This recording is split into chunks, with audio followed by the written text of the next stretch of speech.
sudga kirib ketamiz. Nima bo'lishidan qat'iy nazar adminim qo'yadi. Aytuvdimki, 3 marta hayotimga qattiq sinov kelgan deb yutqazgan vaqt. Musobaqalar yo, bu mol dunyo, Instagram u pulu qiziqmasda, odamga ozodlik bo'lmasa, farzandlarni ham bo'lmasa. Nima bo'lishidan qat'iy nazar men sizlarni yaxshi ko'raman. Sizlar meni padishga qilib keldinglar shu kungacha. To'g'ri 5 yil yotib inshaalloh kelgan joydan boshlab ketdikmi? Yana 2 yildan keyin chiqib ham kelgan joydan boshlab ketamiz.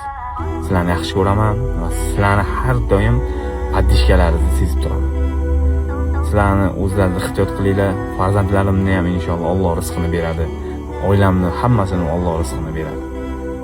Agar kimgadir noto'g'ri gapirib qo'ygan bo'lsam, kimdir ko'nglini og'ritib qo'ygan bo'lsam, kimdir ko'nglini ochiq chiqolmagan bo'lsam, musobaqaga meni kechiring.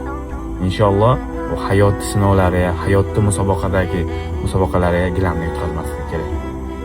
Nima bo'lishidan qat'iy nazar, men O'zbekistonga kelganman, O'zbekistonni yaxshi ko'rib, O'zbekiston mamlakat sinovlar, Alloh bunaqa sinovlar berayotgan bo'lsa, inshaalloh qador yozilgan, inshaalloh bismillah deb o'tib ketamiz. Sizlarni hammalaringizni yaxshi ko'raman. Sizlar bilan har doim yuraklaringizda go'zal bo'ladi va go'zal yashaydi.